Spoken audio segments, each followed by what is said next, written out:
Thank you, Dr. Divendra, for inviting me to be part of your course. It's always been a pleasure to work with you. Today, I'll be talking about these challenges in making sclerotomies and challenges in subretinal injections and important technique of interface vitrectomy. So the first video is of a subretinal inadvertent subretinal cannula placement during vitrectomy by a colleague of mine. Intraoperatively during the initial stages, the ballooning of retina had increased because the cannula was subretinally. It was called to take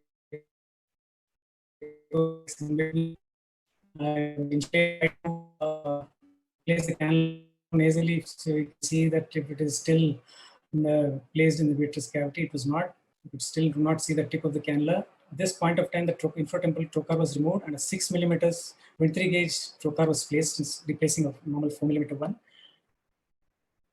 And once the 6 millimeters cannula is introduced, the infusion, the tip is seen, and then the infusion is started.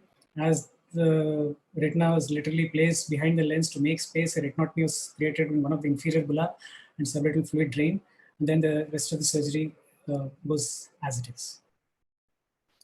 The other cases of a retinal detachment with a choroidal detachment with a 360-degree choroidal detachment, 20 gauge surgery is being done. And in this case, we see that after placing the cannula, there is a uveal tissue covering the tip of the cannula. So, and the tip is not visualized. So make sure from the opposite quadrant, we use an MVR blade to dissect the uveal tissue that is covering the tip of the cannula. The important technique to be used, tip of the cannula, once the tip of the cannula is visualized, you switch on the infusion, and then the rest of the surgery goes as per plan. The third case is of a unusual case of a choroidal detachment in case of a tractional retinal detachment. In this particular case, after placing two ports, one for infusion and one for the endolight, intraoperatively effort was made to look at the exact location of the choroidal detachment. And you can see the choroidal detachment in the infratemporal quadrant. Once the location of the choroidal detachment is noted, we've gone to the externally transconjunctivally trocar is being placed into the suprachoroidal space.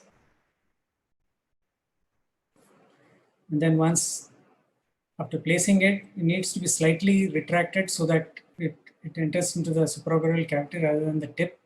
And once it is retracted, you will see that the suprachoroidal fluid coming out through the trocar beautifully.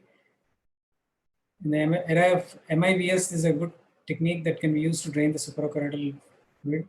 Under observation, you have full control of how the things are panning out. Very controlled maneuver. Some traction on the tip of the cannula helps in egress of the fluid. Yeah. And then we can see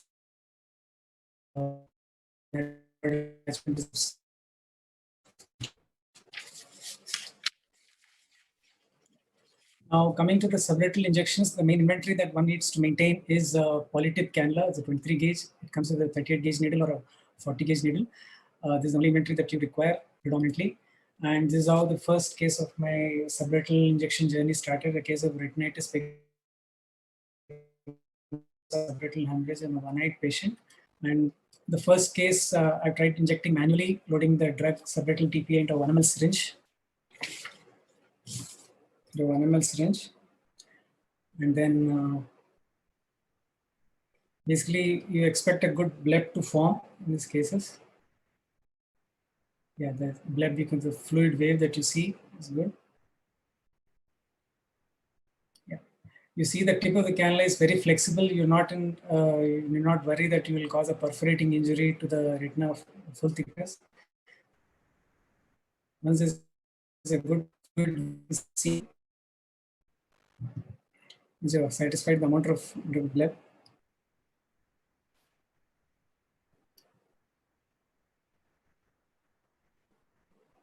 This was, I was injecting myself without the help of an assistant.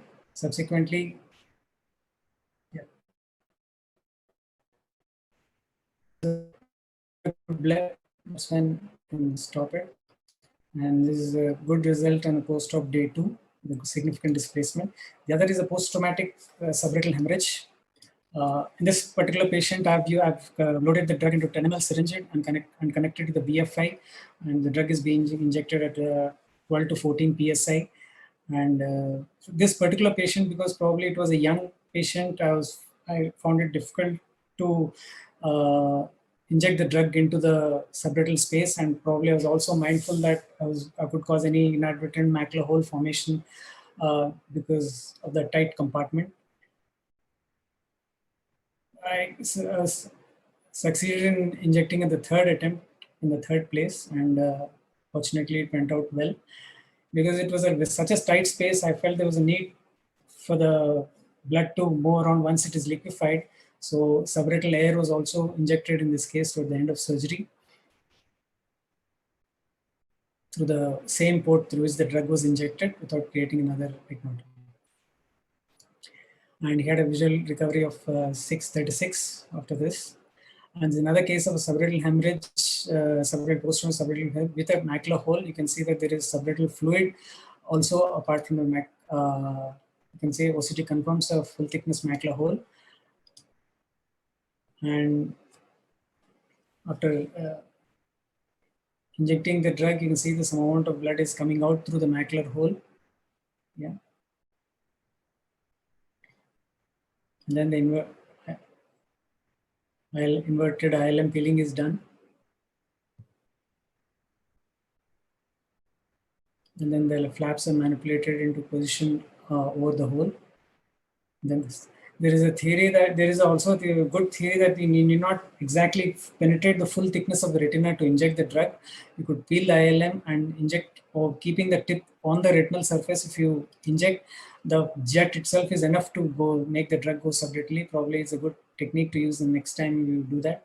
You can see it healed with a significant displacement. That is an underlying choroidal rupture. You recovered a vision of 680. Lastly, this is a case of a subretinal hemorrhage, massive subretinal hemorrhage. In the case of a PCV, you can see that there is clot, vitreous hemorrhage and subretinal hemorrhage at different levels of liquefaction. Posteriorly, there's macular scar and clotted blood posteriorly, as well as whereas the rest of the retina, there is bullous retinal detachment exudative with a liquefied vitreous, liquefied subretinal hemorrhage. So the plan was to inject, to drain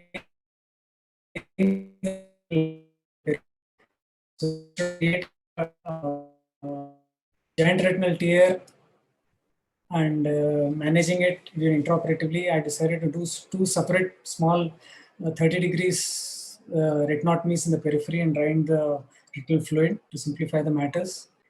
Yeah, one inferotemporally and inferonasally. Yeah, this is the subretinal hemorrhage being drained here. And another quadrant is being done inferotemporally.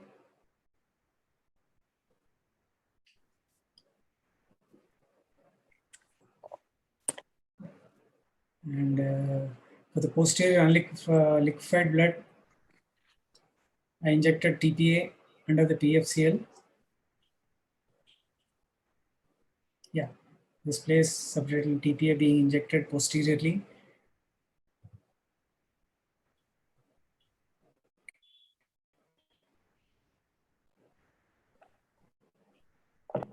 And then the rest of the surgery is going as this patient recorded a vision of 3/60. He's a pretty happy patient, and with silicone oil removal also done post surgery. And then there's another case of a proliferative diabetic retinopathy with a subretinal hemorrhage that was a cause of sudden decrease in vision. And this patient was, after membrane peeling, the plan was to inject subretinal TPA for this submacular hemorrhage.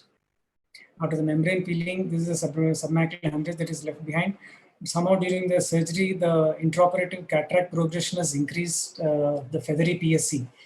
That probably because it's uncontrolled diabetic or something is increased, and there's a challenge in injecting subretinal TPA. So for this particular patient, silicone oil was injected, and under the silicone oil, you can see the bleb being created. So,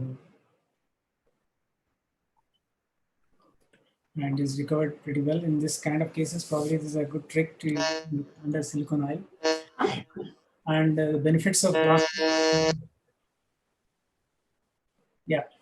I think you can take another minute or two, Dr. Yeah, Please go ahead. Here highlights the ring of vitreous corresponding to the vitreous space. The idea is to place the vitreous cutter barely into the vitreous and shaved until the interface profile changes. Yeah, and air vitreous is a interface instantaneous visualization of three-dimensional structure of